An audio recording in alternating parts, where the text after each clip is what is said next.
Welcome in, haters. Welcome back for another episode. I know you're watching. Tonight, we talk about Paul Heyman, Sting's last match. I picked up a certain beer, and who's going to induct Paul Heyman into the Hall of Fame? Also, we talk about other stuff, like, I don't know, the bloodline. You know the rest. Here's a Hall of Famer to introduce us.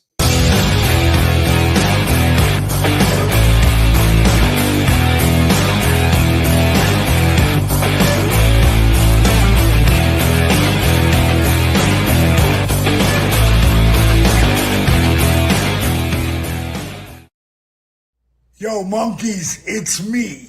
It's DDP. That's right, Diamond Dallas Page, the king of bada bing, the master of the diamond cutter, the three-time world champion, WWE Hall of Famer, and founder and CEO of DDP Yoga. And baby, it is time. It is time for the Towers of Powers, the men of the hour. I'm talking about my main men, the men with the plan. I'm talking about Whisky Pro and the Brews, baby. And we're bringing you the best in beerskis and whiskeys from the greatest city in the world, Dallas, Texas, home of the Dallas Cowboys. Now, can you dig that, baby?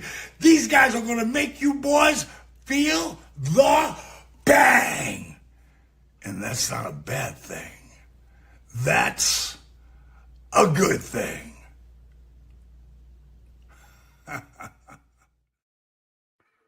God, I love that. It never gets old. Gets me pumped up for a Tuesday night. What is going on, dude? Little disclaimer before we get started for the show. This is a 21 and up show. We drink alcohol. We use tobacco on this show. And we cuss like sailors tonight. We are talking about the great Paul Heyman, who will induct him. Obviously, we're going to be talking about ECW. If you don't know what that is, Extreme Championship Wrestling. So with that being said, there will be F-bombs, B-bombs, S-bombs, your mom bombs, your sister's ass bombs. I don't care. If you don't like it, get your ass out the fucking door. All right, moving on. Sister ass bombs. What's got you all riled up, bro? Why don't you bring the sisters in on us? I'm telling you, man. I'm amped and I'm ready, and I just feel like there's a little whiskey just popping to get out of me. I don't know, dude. How the hell are you? I'm good. No complaints. No complaints. How about you? Oh man, had a kind of an up and down weekend, but we got some beers, and I picked up a certain beer that we all know that I love here on the show, the unofficial beer.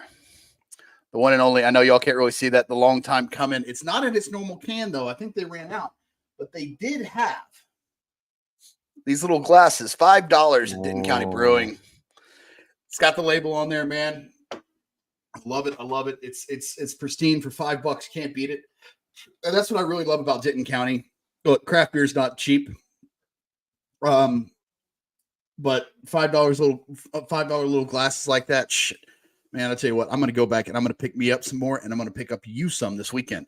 Yeah. So, I was telling the missus I don't have a pint glass from Denton County. Oh, I know, and I keep saying I'm gonna get one every single time we go there, but one thing or another, I just never do. I keep saying I'm gonna get a hat from there, and I haven't done it yet. Right. So tonight I'm going to be drinking the Hurricane Seltzer. I'm actually done with this beer. I started drinking before the show. Relax. I only had one. Get off my balls. Hurricane Seltzer, 7.6 APV alcohol by volume. You know what? I was never a fan of seltzers until I got into the craft beer scene. And I know everybody hates on White Claws, hates on this, drink what you freaking want to and shut up. Get out of here with your nonsense. This is a really nice, cold, calm, chill drink, and it tastes almost like a margarita to me. But there's not a whole lot of information on this can because it's the same one that I'm drinking out of this one. This one's a long time coming, and this one is the Hurricane Seltzer from Denton County Brewing. But man, I already finished that beer, and I'm going to go ahead and give it a rating of a 3.25. I like that beer. It's good. The Hurricane? Yeah. Yeah, it's pretty nice. Good smooth beer. It's not too bad, 7.6%. You can definitely get into some trouble with those if you're not careful, if you're just throwing it back with the boys. But the Fiesta is really good though too. Dude, okay, so I had the Fiesta. We reviewed it on the show, and I liked it. I remember I liked it, and I know I liked it.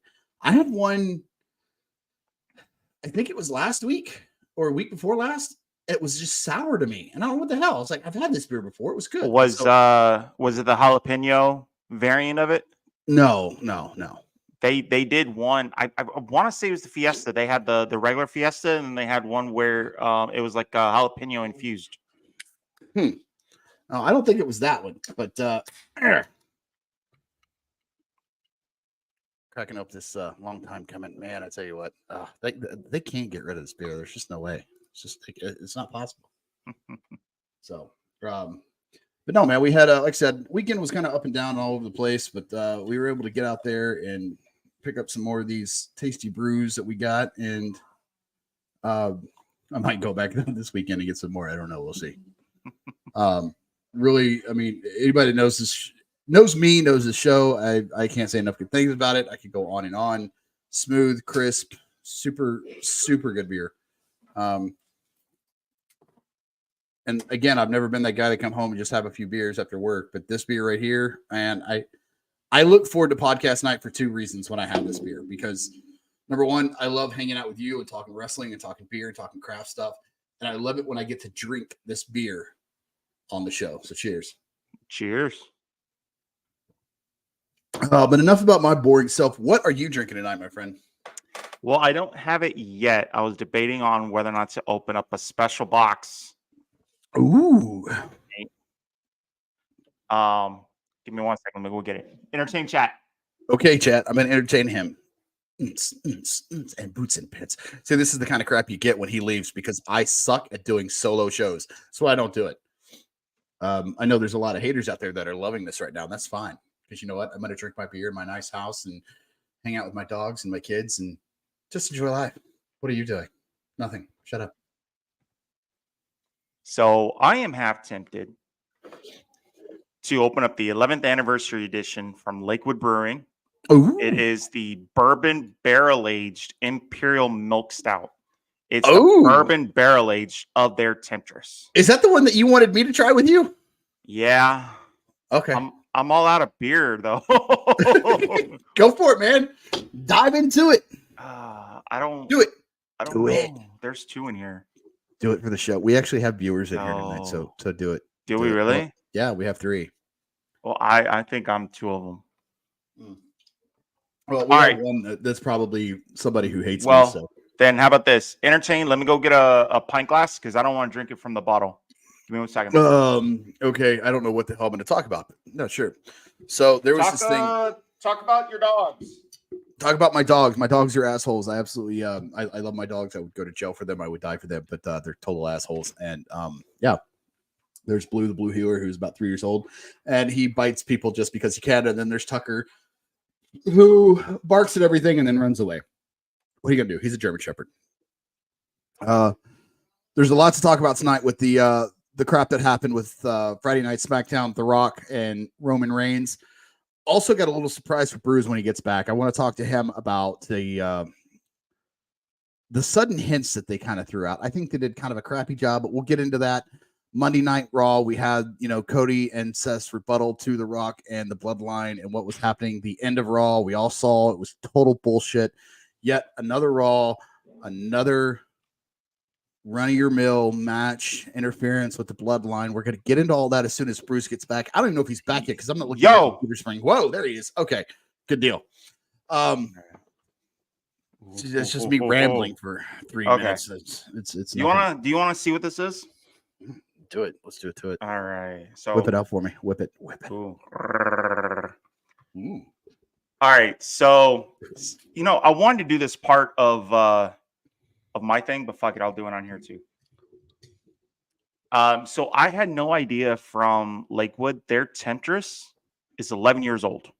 Obviously, with it being an 11th anniversary, but I thought it was 11th anniversary for it being barrel aged. What's up? I have a stupid question. What's your stupid question? What's a Temptress? Is that like the blonde in the corner that keeps eyeing me after I've had one too many? So the Temptress, yes, kind of. Okay. It's an So it's a milk stout. Okay, makes sense. They have different variations. They've had like a peanut butter Tetris. They had a salted caramel Tetris. All sorts of different ones.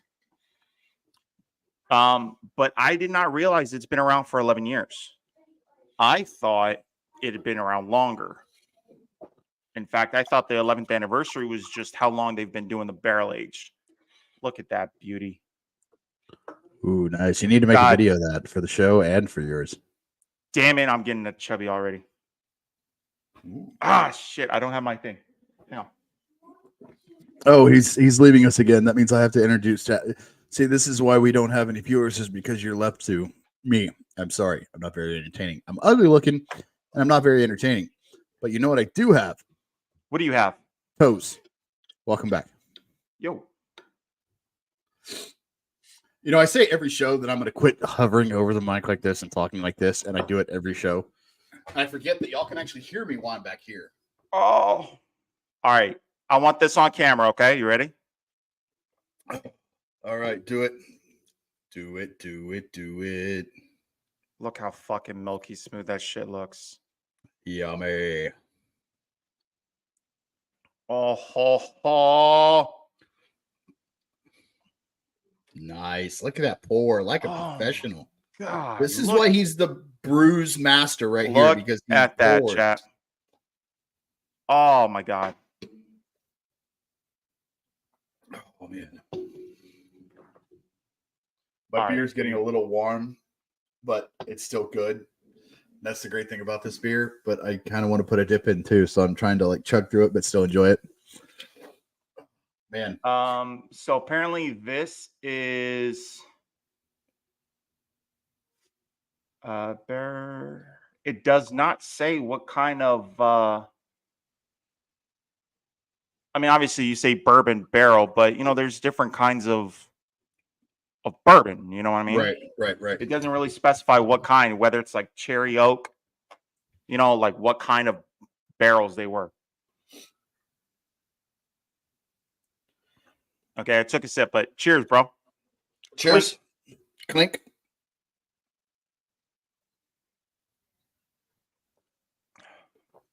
Oh. That's a good sound. Oh, this is really good. Lakewood outdid themselves with this bad boy.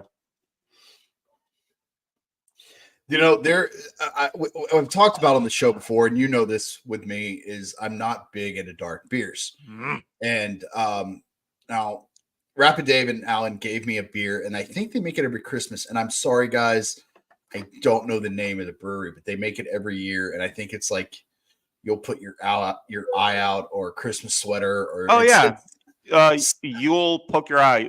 YULE. Yeah. Okay. Yeah, I know that. I actually didn't mind that beer when I had it. And I've had it a couple of times now. But that's what shocks me, is like when I get into the darker beers, because everybody's like, oh, you're whiskey guy, you like dark beers. And I know we've had this conversation before, but it just still gets to me that people associate me with dark beer. And I'm like, long time coming is a Berliner Weiss. It's not a dark beer, and it's my favorite. Well, technically, You'll Shoot Your Eye Out is not a dark beer. That's a red ale. Completely different. Okay, fair enough. Yeah. And that's from Carbach out in Houston, too. Is it? Yeah. So does the then it's not, because it came in a bottle. It came in a brown bottle. They have it in bottles? Okay. Well, somebody locally, that's all I know. Oh, if it's local, then never mind. I don't know if it's just You'll Shoot Your Eye. It's somebody locally. They get it from them every year, and it has like almost it has like a Christmas taste to it. It's very cinnamon. Just it tastes like Christmas. I don't know how else to describe it to you right now, but it's kind of heavy. Excuse me. It's got that cinnamon taste to it, and it's really good, and I like it. I enjoy it, and I don't mind it when it comes around. I said it's made by some guys here, the Bruise Fighters or something like that. I think. I think. Yeah, Brew Fighters. Brew Fighters. I think it's them. And if it's not, guys, I'm sorry. Whatever brewery it is, I'm completely butchering it right now, and I'm failing at life, and I'm sorry. But regardless, it's a darker beer, and I enjoy it. So I say this all the time on the show. When it comes to craft beer, I'm still trying to find that niche. I'm still trying to find that thing. Look, as long as they keep making this beer, I'm going to keep picking it up. And if that's the only beer I drink on the show, I'm not sorry. I'm Dude, really I not. have not had a single beer there that I did not like. Whether it's long time coming, whether it's Blueberry Fortune, 8 Foot Leprechaun, Tony Hop Underground, like every single beer that I've had from them has been phenomenal. Now, I talked to one of the guys, and I think it was Seth. I don't know that for sure, but he was working the register, and you could tell he was completely lost. But he was Oh, he was then dull. that's not Seth. No, No. okay, I don't know who it was then. But he knows the place very well because he was talking about the beers and the beers that they brewed. And guy about your age, gray beard, was watching a French bulldog because apparently his friends were out of town. I think his wife or somebody was sitting at the bar, but had a backwards Then cap shit, on. that might have been Seth. But anyways, I was telling him he's the one that told me, this beer, wherever they went to like some big beer festival and it got destroyed by critics. That's blasphemy. That pains me. As a big fan of this beer that I am, this pains me. Like, are you serious? And I told him that we had a podcast, and I love this beer, and I didn't think to even talk to him about making it the official beer because I was so caught up in the moment, just talking to the person and getting, talking about the beer itself, that I didn't think about, sorry, not sorry. I didn't think about to promote the podcast, push it out there. But I also don't want to be that guy, right? All right. Can I share my screen real quick? Absolutely. All right. Is it, let me see, window. This guy? That's the guy. This is Andrew. Okay, that's Andrew. Hi, Andrew. So Seth is this guy. I like Seth. Seth's a good guy. Seth is awesome. I like Seth. Oh, I just finished my beer and I'm debating on whether or getting another one. Do it. But I really needed it. So we're already almost 20 minutes in, man, and not a single talk about wrestling. What's up? I know. We're slacking. No, we're turning not. it into a beer show finally, man. Right? I will say, for this being a bourbon barrel-aged drink, it's really smooth. It's a lot more chocolatey than I was expecting. I was expecting to be kind of punched in the throat a little bit. What the fuck are you doing? You see that? Watch this. Wow. Mr. DIY over here, bro. That's right. So, fun story about this. You'll see me do this from time to time on the show. I bite the tops off of these cans. This is what it looks like before. This is what it looks like after. Yo, why don't you just get one of those drop top things that cut the top off? Everybody's been saying that. So where I was going, there's a story behind why I do this. When I was in high school, I was in ag.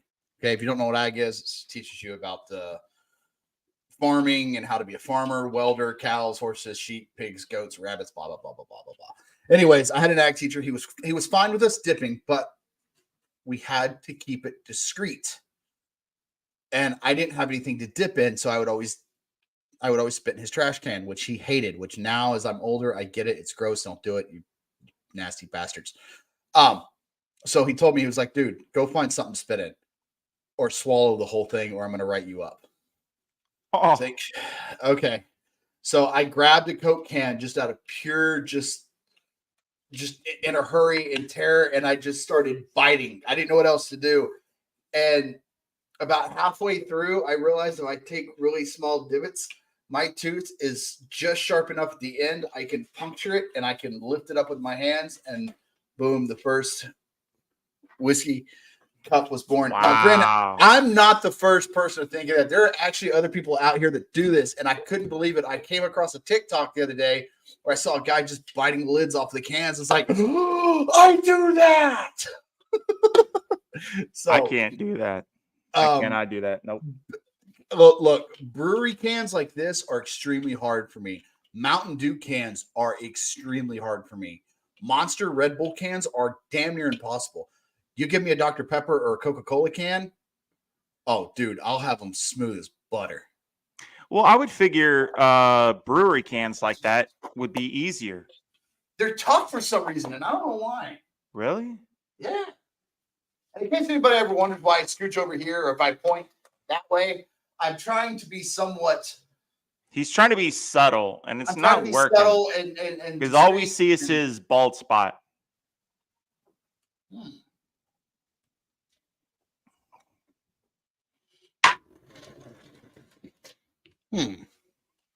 But anyways.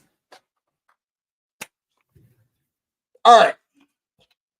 Friday night. On to the show. On to the show. Friday Night SmackDown. We got to talk about it. We were sorry, beer burps. Hang on. Beer burps and dip. Oh, nasty combination, bro. Mm-hmm. It's a good thing I took my heartburn for the show. I'm just saying. Friday night, we were forced to watch Roman Reigns and the Bloodline march down to the ring at the beginning of Friday Night SmackDown. And Roman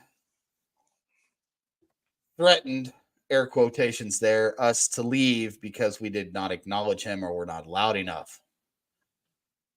And then enter The Rock to march down to the show, march down to the ring, give his Cody Crybabies rah, rah, rah, F you speech.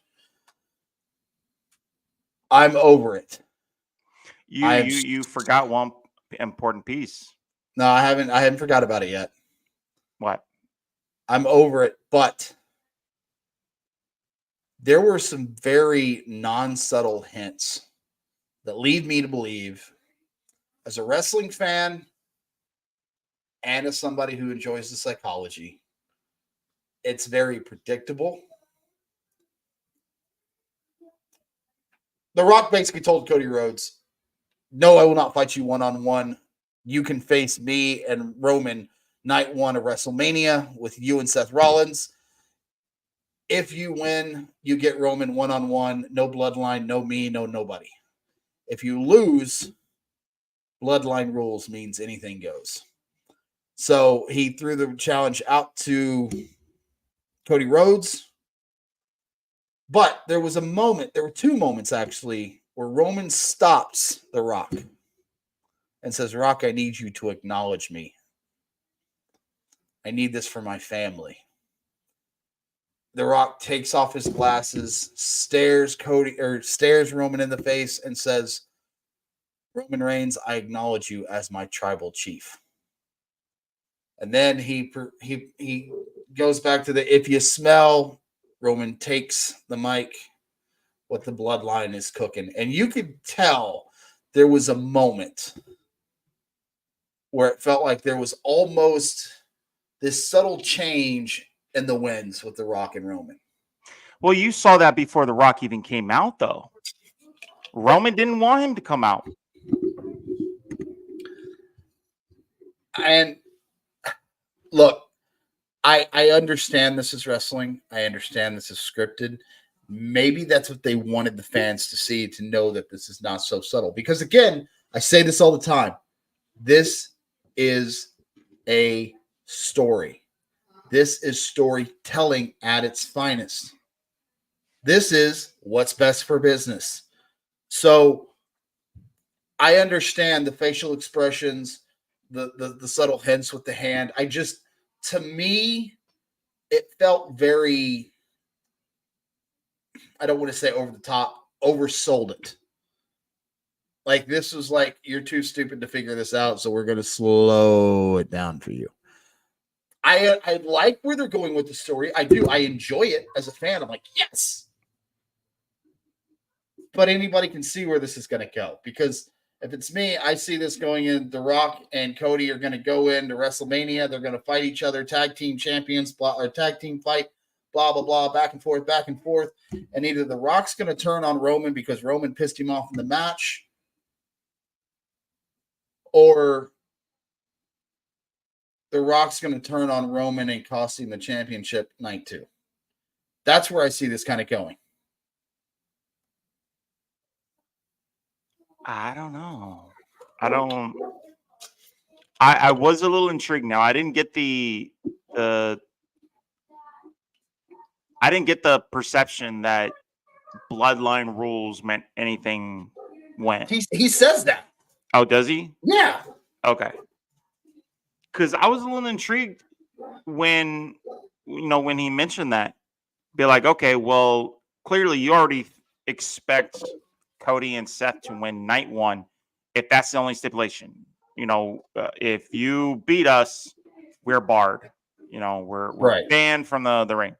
But then he threw out the stipulation of bloodline rules. I'm like, a lot of people are going to probably be clamoring to see that, because that means Sami Zayn can get involved, Jey Uso can get involved, Kevin Owens, Randy Orton, depending on how hurt he is.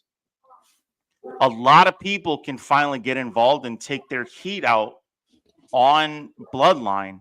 Mm-hmm. And all it takes is for Cody and Seth to lose night 1. Now it's no longer expected for them to win, as obvious as that was in the beginning. You know what I mean? Right. Now you almost kind of want them to lose just to be like, all right, here's a free-for-all. You guys fucking settle it, Mm-hmm. So, to the 4 people that are watching us on Twitch, hello and thank you. I liked it, but I like the story. I like where they're going with it. I just felt like it was too broken down. And for somebody who's just tuning in for the first time, or maybe hasn't watched wrestling in a long time, WWE does a great job of keeping you up to date with the stories. I won't take that away from. I just felt like for somebody who, and a lot of it is because we do a podcast about it, right? And a lot of it is because we watch Monday Night Raw, we watch Friday Night SmackDown. We may not do it religiously, but we at least tune in because we have talked about it on the show. And for somebody like me who's trying and has been trying to understand the psychology part of it, I just felt like it was too dumbed down. It was too, we're doing this. Okay, now we're doing this. It was too just kind of choppy. And not to pick on the women's division, but like in the past, we've said that the women's wrestling sometimes can be a little predictable. Like you see the moves coming a mile away. Right. And they have gotten a lot better at that. So anybody that's going to come at me and say, oh, the women's division, they've done an amazing job. And whoever is teaching those girls and whoever is working with those girls, superb job. I mean that. But my point is it's like you can see what's coming down the pipe. And I don't want to. Remember a few weeks ago, a month ago, whatever it was at the press conference, nobody saw that slap coming. Nobody. Yeah. We were shocked and we were like, oh my God, oh my God. But it also didn't make sense. The press conference didn't make sense because you had all this buildup. Be like, all right, I'm fucking tired of Roman being at the head of the table. Maybe I should be at the head of the table, whatever else. Right. And they built it like it was going to be babyface versus heel. Right. Him switching a heel, yes, it was unexpected. But within 24 hours, of all this heat, it made no sense to me. Mm-hmm. He's like, okay, now he's going to, he's open to having the biggest WrestleMania with family. Motherfucker knows, he's not going to be head of the table if he goes in there all buddy with him. Right. So that swerve made no sense, especially at the time that they did it. I think that was a lot of things, and I can't believe I'm saying this. Fun fact about me, the person, Whisky, not the guy that you see here on the show. Me personally, I hate social media. I despise social media. I really do, honestly. But it's the power that social media has in wrestling and sports and anything. You get enough people behind it, and man, you can move a mountain. It's powerful. And the WWE Universe, they spoke and they were like, we want Cody versus Roman part 2. We want Cody to finish his story against Roman, not Seth. Not to take anything away from Seth. We love Seth, but we want Roman. That's what we've worked for. That's what we want. Cody's had all these obstacles thrown in his way. We want Roman. We want Cody as it became to known. And you know what? They got it. And again, but my point is regardless of the reason of why or how or anything else, we've got Rock, Roman, Cody, Seth, tag team match night 1, and then we get Cody, Roman, night 2. Friday night SmackDown, Cody comes out, he gives his little rah-rah speech. Seth Rollins comes out, gives his little rah-rah speech. I loved all of it. I did. It was fun. It was cool. It was great to see their little back and forth, and Seth even, throwing a few jabs at The Rock. I really did like it. I enjoyed it. So I'm interested to see what's going to happen. Here's my number one problem I have with WWE right now, and this is as a whole. And I get it. Bloodline are the bad guys. They're the heels. This is what they're supposed to do. But I'm just sick and tired of seeing every main event match end in a fucking disqualification or an interference match. I'm so tired of it. You're getting it with KO and what's his name? Logan Paul. You're getting it with Bloodline. You're getting it with Cody Rhodes. You're getting it with Seth Rollins. You're getting it with Drew McIntyre. Like, how many times are we going to have fucking interference matches? You got it, for God's sakes, you had it with Nia Jax, Becky Lynch, if I'm not mistaken. How many interference matches? And I understand. It's all part of the buildup, and I get that. I understand that. And this is the fan part of me coming out. While I'm trying to understand your psychology, I'm also still a fan. And this is where I have a hard time dividing the two. Yes, you're trying to tell a story, but every fucking week, dude, come on. At least give us one match where there's not any interference. Just one. That's all I ask. I saw something very interesting the other day. And I wish I knew the dude's name. It was on YouTube. But he broke down something from a year ago. Now, so bear with me. This is a little kind of winded. Okay. He showed a clip that The Rock gave on the Pat McAfee show a year ago, saying how he fully admitted they were going to do Rock versus Roman, WrestleMania 39. Stars were kind of aligning, but something fell through. Right. And in so many words, it was confirmed. It was the Endeavor buyout.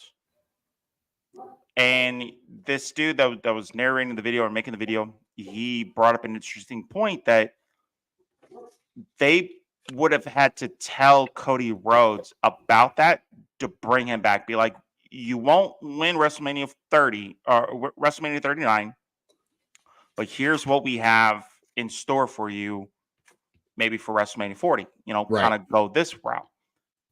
And The Rock kept saying something that stuck out, and this guy eventually caught it.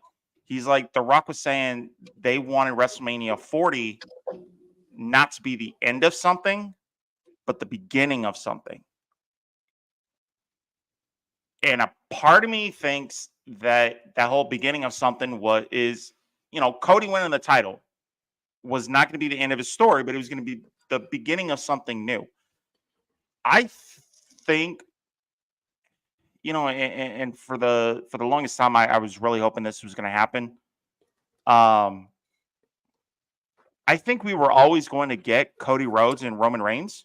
Right. Just not in the way that we did. Yeah. I genuinely was kind of expecting when Cody gave up WrestleMania 40 to The Rock and they had that stare down. Mm-hmm. A huge part of me was kind of hoping at the press conference, Roman, or maybe sometime before the press conference, Roman Reigns being like, fuck you both. I'll beat both of your asses and prove that I'm the head of the table. And then we get a triple threat match. You have Roman versus Cody versus Rock. But in a way, it's 2-on-1. I'm with you because I kind of thought the same thing. But then that whole weird heel turn with The Rock, it was And very again, lackluster. It was completely unexpected, but in a bad way. and I think they did that to kind of save their asses. They kind of saw the writing on the wall, and they saw how pissed off the fans were. Because look, if you piss off the fans enough times, they're not going to come back. But see, that's a way to save their ass. Make a triple threat. Yeah. Give them Cody versus Roman. Yeah, you're inserting The Rock, but do something else other than this this little half-ass heel turn. Yeah, it. And then where you see The Rock slowly turning on Roman, and that is the psychology part of it. And I don't mean to cut you off, but No, yeah, that's the psychology part of it. They're trying to tell a story. That's what wrestling is. It's storytelling in a live. What's the word I'm looking for? In a live format. This is a play, with very dangerous play, but it's a play. And for a lack of a better words, I know somebody is going to come at me for that, and that's fine. But not to take anything away from the wrestlers, we know what they do is serious. But at the same time, it's a live play, live events, and you can kind of see the shift that's going on with The Rock and the Roman right now. And Roman's kind of losing The Rock a little bit. He thinks he has control, but really The Rock's like, dude, really? I mean, let's face it. Dwayne The Rock Johnson, whether it's the person, the wrestler, the heel, the baby face, whatever you want to use, he has a big ego, a huge ego. And for him to get his own tagline, his own catchphrase taken from his own cousin, brother, sister's wife's second nephew, I don't know, a family member, get that tagline taken away from you, that's a huge slap in the face, dude. So I get what they're doing. I just felt like the way it was presented was very elementary. If that makes sense. Yeah. Because for the longest time, you wanted Rock and Roman. And for The Rock to say even last year that, they're going to do it. They're going to make it bigger. They're going to make it better. We're still not getting it this year. Now, you may have The Rock turn on Roman, but it's not going to mean anything. Right. Because at the end of the day, they're not competing against each other. So you've got another year to build that up, and I don't think you can really survive a year. It might, barring injury. I think it can. I think they're kind of giving Roman a rest because we're seeing less and less of Roman, and for good reason. And we've said this before on the show. We've said this in previous weeks. There are so many, as there should be. I'm not complaining about it. There are so many different storylines. You have the thing with Sami Zayn going on. You have the thing with Judgment Day going on. You have the thing with all the tag team divisions going on. You have the women's division. Say what you want about the women's division. Right now, in this very moment, I think the women's division is the best it's ever been. Yeah. Right now. You have a ton of talent on that women's division. A shit ton of talent. Becky Lynch, Rhea Ripley. Say what you want about Nia Jax. She's still a force to be reckoned with. I don't care what you say. Is she the best wrestler? No, but she's still a force. Nonetheless. Alexa Bliss, Bayley, Asuka, Liv Morgan. Liv Morgan. The list is endless. There was I cannot remember her name. She was in the Elimination Chamber. She's a heel. Raquel Rodriguez. No, not Raquel Rodriguez. She's a heel, and everybody hates her, but you can see the crowds getting behind her, and I don't know her damn name. Stratton? Tiffany Stratton. Thank you. Yeah. Yes. So, she's getting a major push, man. Yes. And so you have all these different things. And I said a couple of weeks ago that we feel like the bloodline is kind of taken over. I mean, everything else kind of gets lost in the shuffle. And then all of a sudden, I felt like the last week or so, WWE has kind of shifted. Like you're starting to see those other things rise with the bloodline. Completely unrelated, but I got to get this off my chest while it's fresh in my mind because we all know how my mind works. I'm squirrel, butterfly. Today, the new WWE wrestling video game launched, and I'm sorry I don't know the name of it, but it's basically 2K24, baby. 2K24 dropped today, early release. Only for those who purchased the $100 video game. Yep. Now, that being said, I have a complaint and I don't even own the game.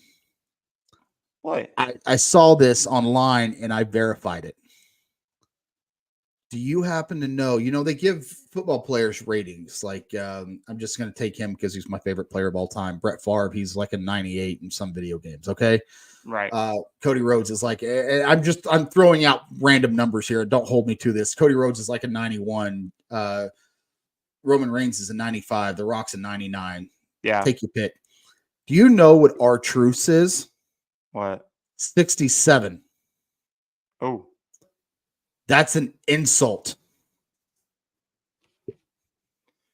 I will say Elimination Chamber is the first time that I've ever seen them utilize the rankings in real time. Yes. Like during an Elimination Chamber, before anyone came out, they had the little animated info thing, and it showed what their rating was in the game. I'm like, damn, they do that in football now during like Pro Bowl and things like that.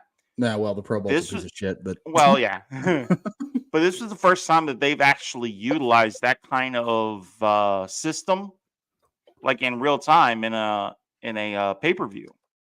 Speaking of, let's call for the good stuff. Real quick, football related. I grew up in Dallas. I grew up a Cowboys fan. Don't hate me.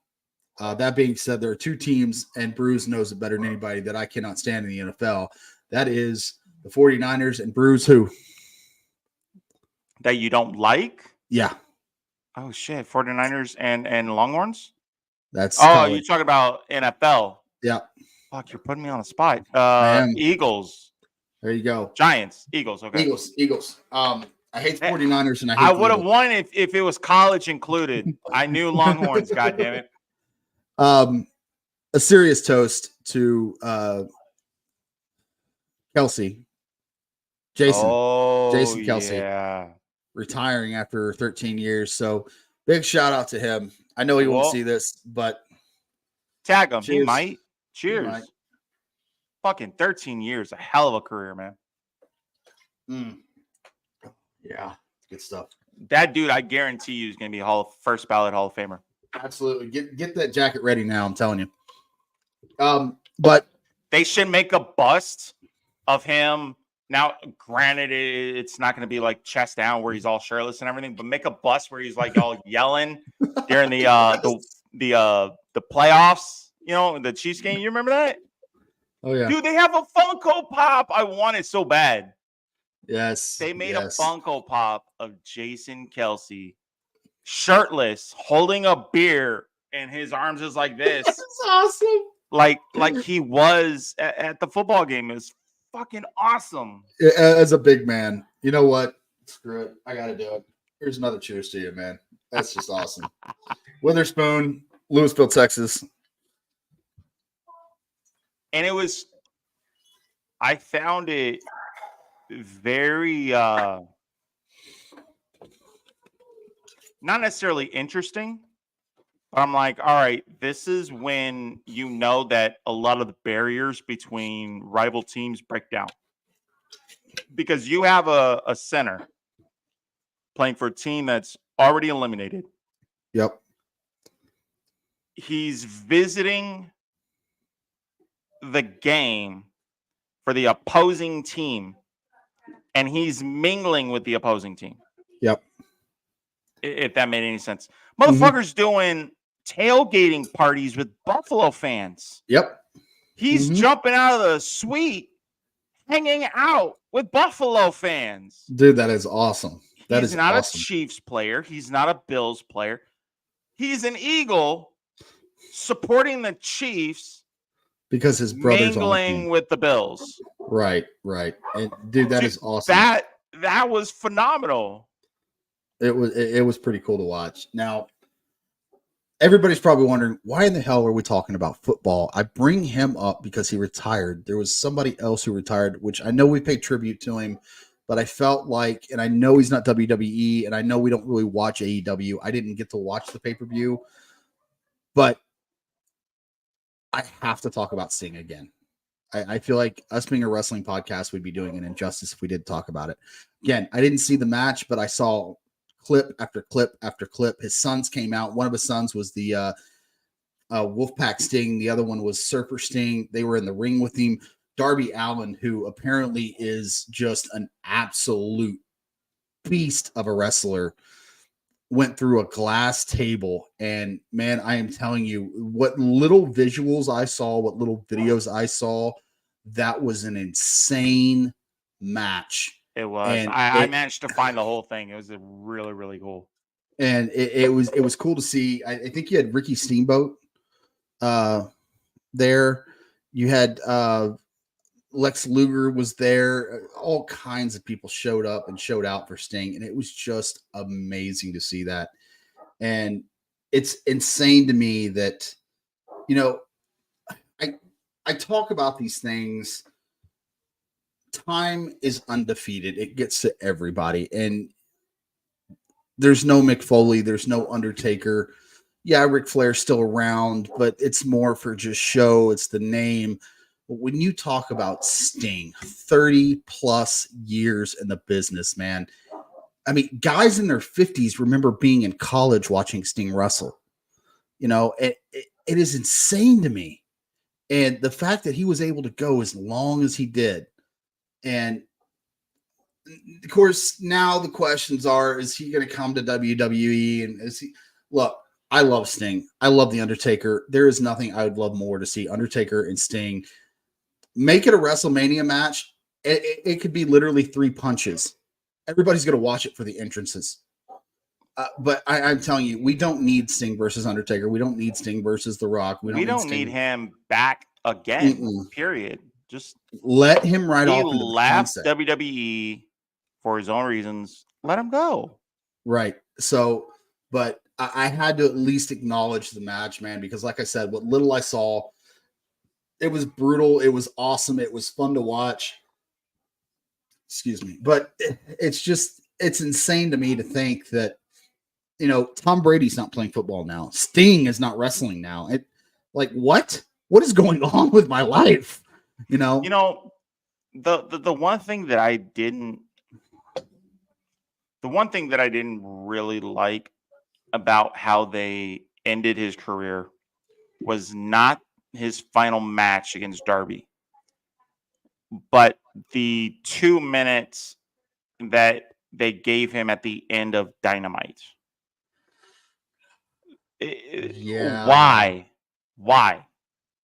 I think they did. All they did was him calm down. He did his final rappel to a match that was already done by DQ, just to fend off Ric Flair and what's the Young Stallions? Young Bucks. Thank you. Look, it made no sense. I think my opinion doesn't mean shit from a horse's ass, but my opinion is I think they did that purely for nostalgia. Here's why I say that. And I'm talking from a business standpoint, psychology standpoint. Understand that. My opinion, Darby Allin was in the crowd, right? They ripped off the Sting mask. Here comes Darby Allin. He attacks him. Sting did that back in the WCW days. Okay. And then Ric Flair comes out, who you think is with the Young Bucks. Of course, he's the dirtiest player of the game. We saw it a mile away. We knew it was going to happen. He comes out. He eye pokes one of the Young Bucks. He hits the other kid, and then he gets the crappiest low blow I think I've ever seen in my life. He didn't even eye poke him. He touched him in the shoulder, and the motherfucker touches his eyes like, ah. You look, know his face. and I get it. I know why fans are upset, but at the same time, it's just like when we had the WrestleMania here and Stone Cold came out. I've said it before. I'll say it again. That was the crappiest stunner he gave to Vince McMahon. Was the Yeah. worst, but it was the nostalgia of it. And then you have Sting coming down the rafters. What is he, 50, 60 years old, coming down from the rafters, getting unhooked by Darby Allin, coming out with the baseball bat. Just as crappy as it was, I still got that nostalgia feel to it. And I think that's what they were honestly going for. Now, like, I'm not an AEW guy. I can't speak for AEW. I'm not really a fan. I tune in from time to time. Adam Copeland, Edge, when he was on there, I kind of tuned in for a little bit. Dustin Rhodes, when he fought Christian Cage, aka Christian, I tuned in for a little bit. So I get it. It's the nostalgia. It's seeing that wrestler. Is Dustin still in AEW? I believe so. I know he was doing Dude, AEW, and I think he kind of does TNA. I think. Bro, they need to bring him back to WWE. Yeah, they do. They really do. Not as Gold Dust or anything. Bring him back come to on, normal. No, we got Gold Dust, baby. But I was telling someone not so long ago, either earlier on today or yesterday, I can't remember. AEW is reminding me a lot of what ECW was back in the day, and TNA is more like the developmental, like OVW. Does that make sense? No, it does. It does. And I'm glad you brought up ECW. That's the perfect segue to what we're going to go into. I thought it would be. The guy behind me. Now, look, there are a count on one hand list of people, and I completely stole that from Edge when he talked about Stone Cold. There are an elite count on one hand list of people that could easily outdo anybody on the microphone. And he's not a wrestler, but it's the guy behind me that you see. It's Paul Heyman. And I am a Paul Heyman guy, and I have been for the longest time. When ECW came out, I was a massive ECW fan. Sandman, Sabu, Mick Foley, Stone Cold, Raven, RVD, you name it. I was a Paul Heyman guy before Paul Heyman guys existed. Who was the guy? He reminds me a lot of CM Punk. Mm-hmm. Tall, skinny guy, long black hair, tattoos. He was like a spitting image of CM Punk, but he was on ECW. Something Kid. Not the 1, 2, 3 Kid. No, not him. 1, 2, 3 Kid's X-Pac. I'm gonna have to Google this. But he was like one of the mainstays, bro. Anyway, go ahead. Keep going. I'll look him up. Anyways, my point is, I want people to understand the severity of why Paul Heyman is getting inducted. Now, you could go the storyline route because Paul Heyman is getting inducted to the Hall of Fame. It's in Philadelphia, and we have The Rock with the bloodline and the stipulations. So maybe this is Paul Heyman riding off into the sunset after Roman Reigns loses. I don't know. But there's one thing a lot of people don't realize. Philadelphia is the home of ECW. It's where it all started. Paul Heyman getting inducted into the Hall of Fame in Philadelphia is full circle for Paul Heyman. And that's what a lot of people are going to miss with this big point. That crowd, whether it be before the show, during the ceremony, after all the wrestlers have left, people are going to be chanting EC Dub, EC Dub. And you know what? While I'm watching that, I'm going to be chanting it because, by God, I can. And I am a massive Paul Heyman fan, and I think this is well-deserved. You hate him, you hate to see him as the wise man, but you love to watch him work. And he was in WCW. He wrote the book at ECW. Understand the severity of Paul Heyman. And I'm going to try to give everybody a small history lesson here. Whisky is going to take you to school, so I hope you're taking notes. I don't remember his name, but Mark Calloway, yes, The Undertaker in WCW was managed by none other than Paul E. Dangerously, aka Paul Heyman.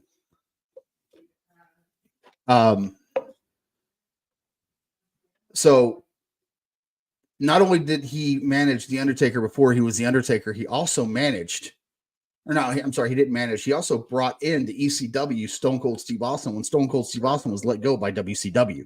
So without Paul Heyman, understand that, without Paul Heyman, we wouldn't have a Stone Cold Steve Austin.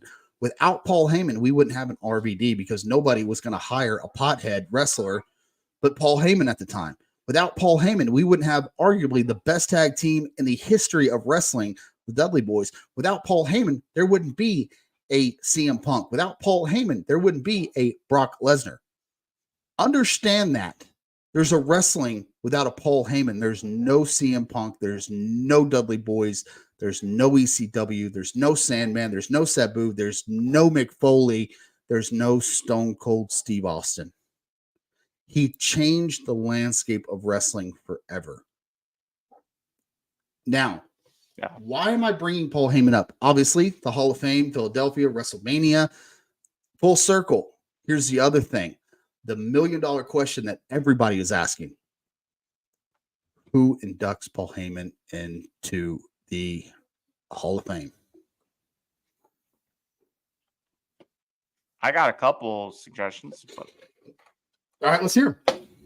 Tommy Dreamer. Okay. Eric Bischoff. Ooh, okay.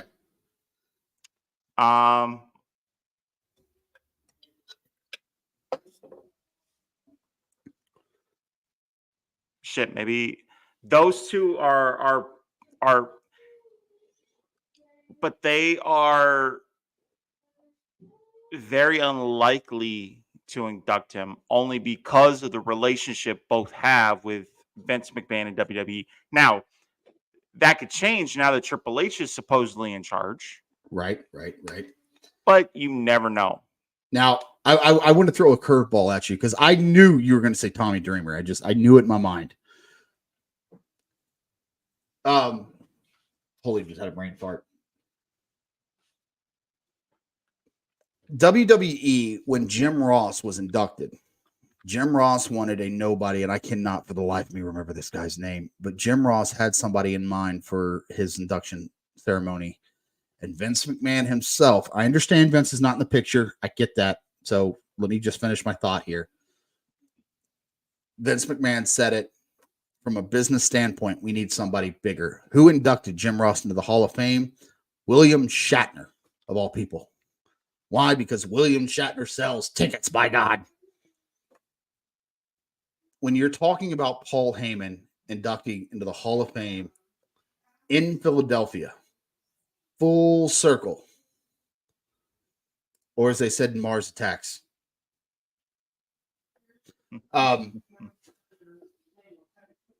when you're talking about that, Tommy Dreamer comes up. But look, I love Tommy Dreamer. I do. The guy's obviously one of the most underrated guys ever to be in wrestling. He is an ECW original. Paul Heyman and Tommy Dreamer have a father-son relationship, a lot like Vince McMahon and The Undertaker. Just saying. Those are not my words. Those are Tommy Dreamer's words. So understand that. But is he big enough of a name to introduce Paul Heyman? The Dudley Boys have been brought up, which I don't disagree with. And I don't disagree with Tommy Dreamer either. But who's got a big name that knows Paul even before ECW? CM Punk? No, because Paul Heyman brought CM Punk to ECW. Oh, yeah, you're right. So that's the $1 million question. I don't have that answer. I'm asking. Now, who they're going to go, okay, Whisky, where are you going with this? Who are you going to say? I mentioned his name earlier, and he's a rattlesnake, and he's from Texas. You really think Jake? Oh, no, Rattlesnake. Austin. My bad. without Paul Heyman, we don't have Stone Cold Steve Austin. And I know he doesn't really know Paul from WCW, but their paths did cross in WCW. Now, if you're talking about current roster, who could that be? Let's see. Who's a guy that was an ECW, went to WWE, left WWE on bad terms, was gone for 10 years, was kicked out of AEW and came back to WWE, can't wrestle at WrestleMania because he has a shoulder injury, and was the first Paul Heyman guy in WWE? Anyone? Bueller? Anyone? CM Punk. I think those are your two best bets for my money. And again, not saying I'm right, just my thoughts. So I think it needs to be somebody big enough to get asses in the seats who can give them the proper introduction. And I think CM Punk or Stone Cold Steve Austin would be the guy to do it. I've heard there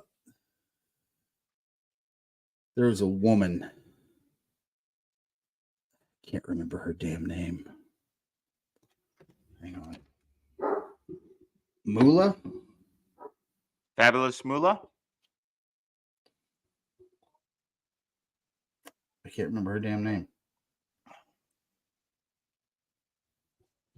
What do you think the odds are of Brock Lesnar inducting him? None. Absolutely think? zero. No. Absolutely I not. mean, because Paul Heyman was already established, but he seemed to elevate once he started becoming the advocate of the beast. Yes, but the problem with Brock Lesnar is he's involved with that whole shit show with Vince McMahon and Johnny Laurinaitis. So I don't think TKO is going to go for that. I don't disagree with you, and I think that's a great point, and that's a great person to do it. But two things: number one, the lawsuit that's going on right now, his name's involved in it, and number two, Brock Lesnar's not really a mic up kind of guy. He's not somebody that you're going to put in a suit and introduce him. Introduce Paul Heyman to anybody. Well, so if not, my mouse quit working not again. Tommy Dreamer, if not Tommy Dreamer or Eric Bischoff, what would you think about Roman Reigns inducting him? Or Sabu or someone in that family. He already has a history with Roman Reigns and The Rock and that entire fucking family. They're the ones that got him in. Roman Reigns makes sense because of the current storyline, and I can see it. I just don't know if it's going to happen because how many fans are really going to want to listen to Roman Reigns introduce Paul Heyman? Okay, instead of Roman Reigns, get the guy that Sabu. And again, nothing against Sabu. I love Sabu. And again, I was a diehard ECW fan. I think Sabu is a goat amongst goats. I will put Sabu up there with Stone Cold and The Undertaker. I will when it comes to wrestling. But not enough people know his name. Now, granted, if you're a diehard ECW fan like me or you're from Philadelphia, then yeah, Sabu makes sense. But again, this is a nationwide thing. Sabu's not a big enough name. That's why I stick to what I say. I'm sticking with the safe bets here. I'm sticking with people that look, you go to China, Japan, Australia, New Zealand, you go anywhere, everybody knows who Stone Cold is. Everybody knows who CM Punk is. Not everybody's going to know who Sabu is. True, but if you're also doing this to recognize the contributions of a certain individual, you're not going to do it on who's going to bring the most eyes. People are already going to be tuning in. Right. You're going to get the guy that means the most to that individual. And it's not even WWE that's picking the guy. Paul Heyman's going to pick him. Well, yeah, you say that, but Jim Ross tried to pick his, and guess what happened? He got shut down. Now, again, that was under a different regime. Yeah, that was under a different regime. But maybe things have changed. Maybe we'll get somebody that we're like, who the hell is this guy? You know, I don't know. As much of a diehard ECW fan is, there's a woman wrestler out there in ECW, and I cannot remember her damn name to save my life. But it's not Sherry Myrtle. I don't remember who it is. Anyways, there is one, but her name escapes me right now. But again, it's got to be somebody that's well known and dare I say well respected in the wrestling community. So I think safe bet for me, I'll say Stone Cold, or I'll say CM Punk, maybe Tommy Dreamer. But again, nothing against Tommy. I love Tommy Dreamer. He's one of the ECW originals, and I know he's an ECW guy for life, but I just don't see it. I hope I'm wrong. I really do, but I just don't see it. I got one, and I was wrong about the name. It's not Sabu that I'm thinking of. It's Fatu. Rikishi. Rikishi is who he will bridge both companies, ECW and WWE. He's a well-known name, and he is the one that managed to get Dreamer into the doors of ECW, if I'm not mistaken. Okay. Rikishi Possibly. should be the one that could induct him. I can see that. I don't know. It's like, again, I don't know if I necessarily agree with it, but I see that, especially with the whole bloodline thing. So it makes sense.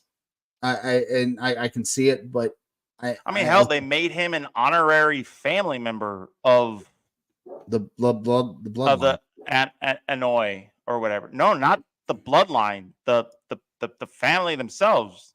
Oh, shit. Gave him the fucking rosary, like everything. They like it was a lot of different family members off camera, like in the fucking locker rooms. Wow. Okay. Like they did that, bro. So it makes sense for it to be someone from that wrestling family dynasty to induct him. My dog is absolutely ape shit. I don't know. Because if I remember correctly, he was the one doing all sorts of photographs for a wrestling magazine, and it was Rikishi that brought him in and started doing photographs for Rikishi and the family. Yeah. It makes perfect sense. Thank you. And Rikishi is who, the brother or the father or uncle of the Usos? I think the father. I think. Okay. Now you I don't know. Like, shut up, stop barking, assholes. Especially a big one. That's who I'd put my money on. Okay. If not Tommy Dreamer or Bischoff, I would say Rikishi. Someone in that family line. All right. But regardless. Oh shit, you're already yawning. Dude, I am. Whiskey's dude, it hit me. It hit me out of nowhere. I took some big gulps tonight. Regardless, it's well deserved, and little whiskey's turning into big whiskey. Yeah. Big yawns. I'm excited, and I'm ecstatic to see Paul Heyman in the Hall of Fame. And like I said, to have it in Philadelphia, man, it's full circle. It really is. Somebody who absolutely hates Philadelphia, but it's ECW, it's Paul Heyman, and it's well deserved. And part of me feels like with him being inducted into the Hall of Fame, this might be his kind of final bow. And I hope that's wrong, because nobody, dude, I can't think of a name, not The Rock, not Stone Cold, not The Miz. I can't think of anybody that can outdo Paul Heyman on the microphone. Not one person. out of all the years, not Ric Flair, not Hulk Hogan, Jesse the Body Ventura, Bobby Heenan. And it's not to take anything away from any of those guys. I just feel like Paul Heyman is on a different level than everybody else. When you talk about mic skills and you talk about mic presence and the command of a crowd, and to get a crowd to either love you or hate you, Paul Heyman, even though he's not a quote unquote wrestler, he has the presence of, dare I say, a god on the microphone. He really does. And I love it. And I am so happy and so thrilled that it's him that it's great to see it. It really is. So if it is his last go, then it kind of makes sense with, any kind of rumblings we hear about what's going to happen with the future of the bloodline. If they're really trying to break it apart and do the Rock versus Roman, like, legitimately, it kind of makes sense. Right. Maybe he uses that as a storyline to retire, be like, hey, I'm not going to come between you. Both are family. Like, to me, Rikishi and like all of those family members recognized him as part of the family. He could turn that into a storyline, be like, I can't witness more family members going after each other. I bow out. Right. And that's his, I can almost guarantee you that's not going to happen, considering look what happened with the Usos. But to say Paul Heyman has a quote unquote change of heart. It's Paul Heyman. He didn't. It's Paul Heyman we're talking about. Come on now. But something like that. Have him like detach himself from that family line, so to speak, story-wise. I think that right there would be a good way for him to finally step away. I said at the beginning of the show, and normally I wouldn't keep bringing this up, but I want to emphasize I'm doing this for the show. And I'm doing this because not only for the show, but I'm doing this for me as a person, not as Whisky, the guy you see talking to you right now. There are two versions of Paul Heyman that will forever be ingrained into my mind. When somebody says Paul Heyman, these are the first two versions that I think of. Number one and foremost, I said at the beginning of all this when we started talking about Paul that I am a diehard ECW fan. There was a moment, I don't know the date, I don't know what episode, but there was a moment, and it was either an ECW or it was an ECW got bought out by WWE. Paul Heyman looked Vince McMahon straight in the face and he said, fuck you, ECW will live on, whether I'm here or not. And I thought that was just such a powerful moment, not just for Paul Heyman, but for ECW fans, because we've been gone from ECW now, 15 years, 13 years, something like that. And we're still talking about it. I want to take you on a quick ride. Just inside the mind of Whisky here is there are a very select few moments in wrestling history that really stand out to me. When Hulk Hogan slammed Andre the Giant, when we had our first TLC match with the Dudley Boys, Christian and Edge, and the Hardy Boys. When we had our first Hell in the, or not our first, but we had the Hell in a Cell with Undertaker threw Mankind off the top. When we had WWE buy out WCW. And that Paul Heyman moment that I'm talking about. And again, I don't know if this is ECW. I don't know if this is when he came to WWE, but when he looked Vince McMahon in the face and basically said, fuck you, this place will live on without me, with or without me. I thought those moments in wrestling were just so monumental that they're going to live on for the next 30 years, 40 years, 50 years, even after me and you were gone, Bruce. I think that they're that big of a moment. And I'm not trying to overdo this. I truly, sincerely mean that. And the other part of me is when I hear Paul Heyman, I hear that damn voice. My name is Paul Heyman, and I'm the advocate for Brock Lesnar. Dude, that for me, as much as I hated Brock in that moment, and as much as I hated Paul Heyman in that moment, it resonates. It's like Do you think you're gonna get Paul Heyman, the character, or the real Paul Heyman when he's inducted? it's funny you say that because I knew at some point tonight you were going to ask me that. And I hope we get both. I want Paul Heyman, the character, to come out and just have that ass-eating grin on his face, that shit-eating grin that we all know and love and adore. But I also know for a split second, even if it's just for a moment, we're going to get a very humble Paul Heyman. Will he stay in character for the most of the time, the majority of the time? I hope he does. That's what makes Paul so great, because even when he does the cons, all the different Comic Cons or wrestling cons or whatever they're called, I don't know, when he's on stage, you don't know which one you're getting. And that's the mystique of Paul Heyman. You don't know if he's in character. You don't know if he's in kayfabe. You don't know if he's being himself. You don't know. And I hope and I pray that he comes out in that Paul Heyman shit-eating grin on his face, but I think for just a split second, if it's just to say thank you to the fans, we'll get the real Paul Heyman. That's my answer.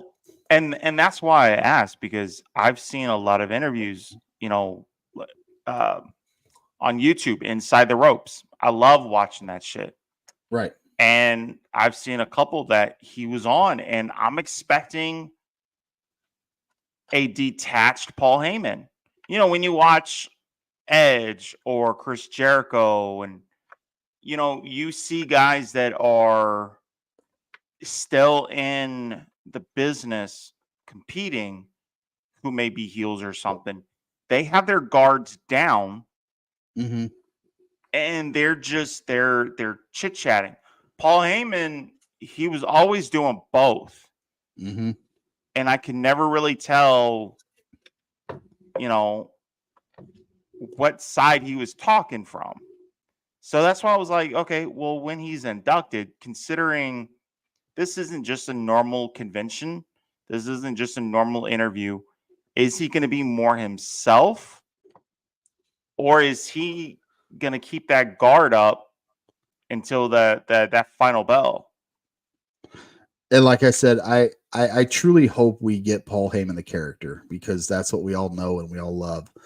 But kayfabe be damned, character be damned. I truly believe, and I've said this a million times, I'm repeating myself, I think we're going to get, just for a split second, we're going to get Paul Heyman, the person, and then he's going to go right back into character.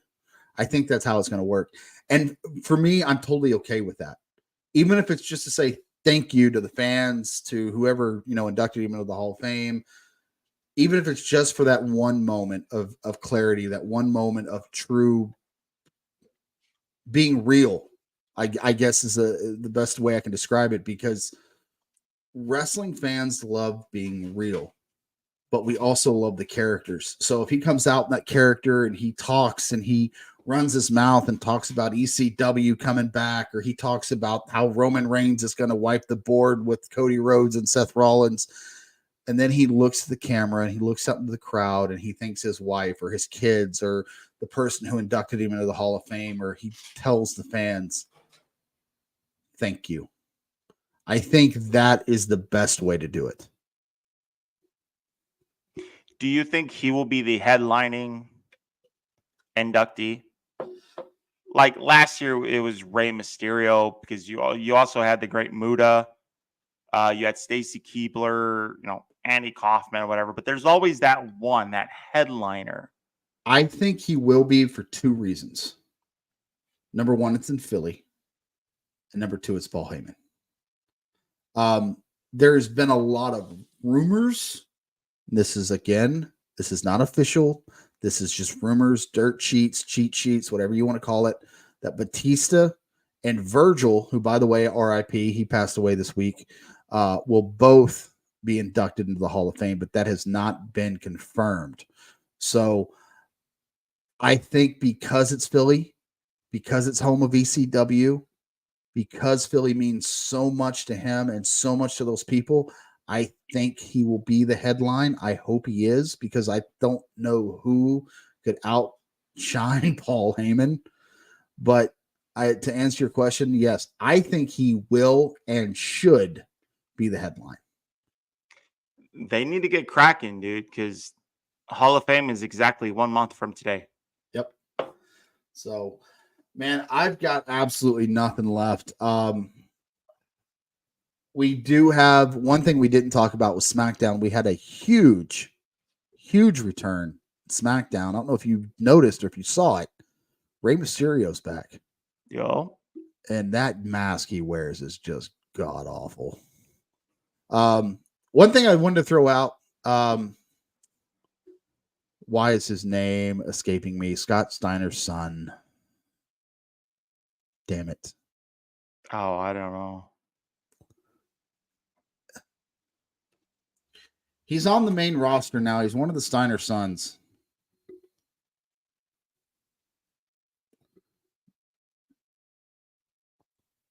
Scott Steiner son. Braun Breaker. Oh my God, that's his son?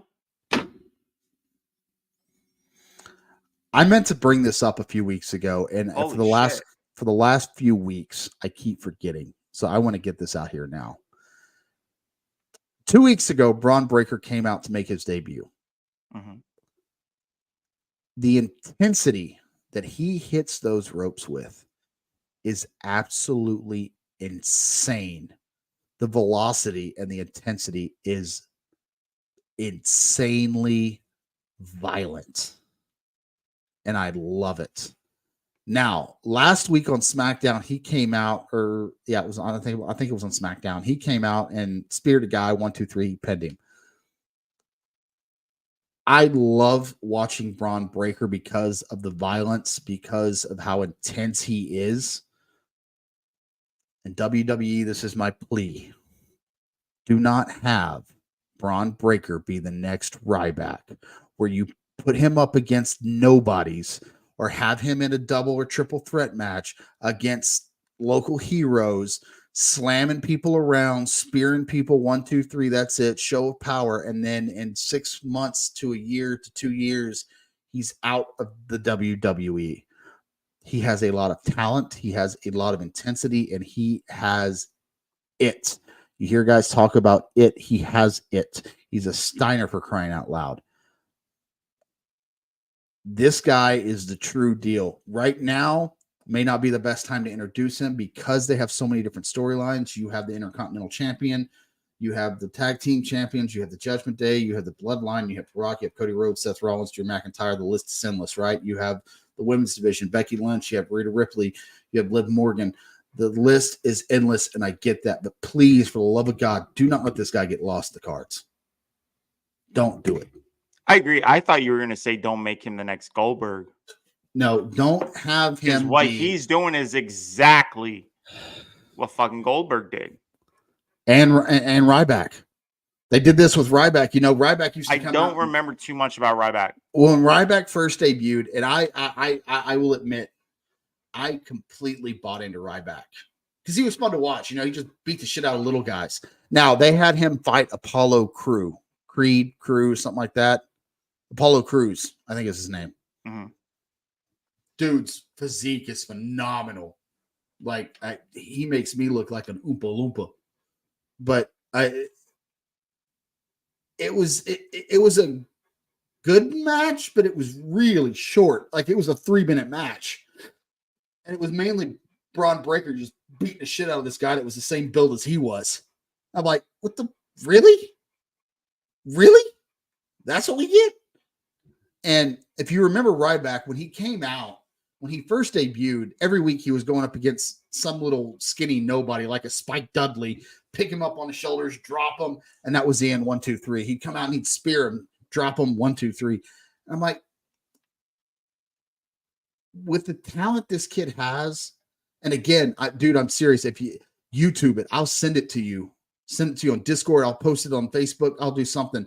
The velocity and the violence he comes off of those ropes is intense. You know he's got to leave there with bruises on his back. Oh, yeah. Those ropes are bending. And I don't know if you don't know anything about wrestling rings, those ropes hurt. I've been inside of a wrestling ring. I went to wrestling school for like 6 months. I got the shit beat out of me. I almost quit twice.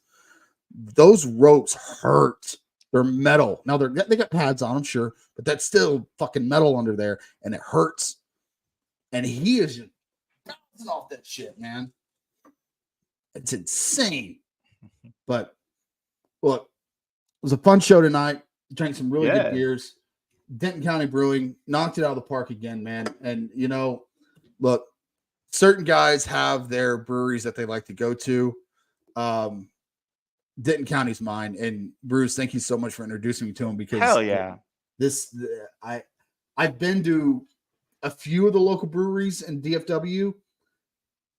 A lot of them are good. I have one or two I'm not a big fan of, but a lot of them are good. Denton County, dude, they knock it out of the park. They really do. The atmosphere is great. The staff's always nice and welcoming. Big, huge open areas. They're dog friendly, which is huge because I'm fixing to start taking Blue Dog with me. I don't know how that'll go, but we'll see. If you see me in public, please don't pet my dog. Please. Please don't pet my dog. And it's not because I'm that guy. I'm not trying to be an asshole. I'm doing it for your safety. Let him come to you. Blue thinks he's got to protect Daddy. I don't know why, but he thinks that's his job. But guys and gals, ladies and germs, it's been fun. It's been real. Bruce, do you have anything you want to say to the people? Nope. Okay. I'm spent. We're getting out of here. Stay tuned. We're only a few weeks away from WrestleMania, a month away from the Hall of Fame. I can't fucking wait. Now, as much as I love doing this show, this has got to be one of my favorite parts of the show, and I'm not kidding. I love this outro so much. Bruce worked so hard on it. He did an amazing job. It's loud. I gotta adjust. It's loud. Guys, take your headset off, people. As always, I'm Whiskey. I'm Bruce. Stay on the lookout for a little whiskey coming near you.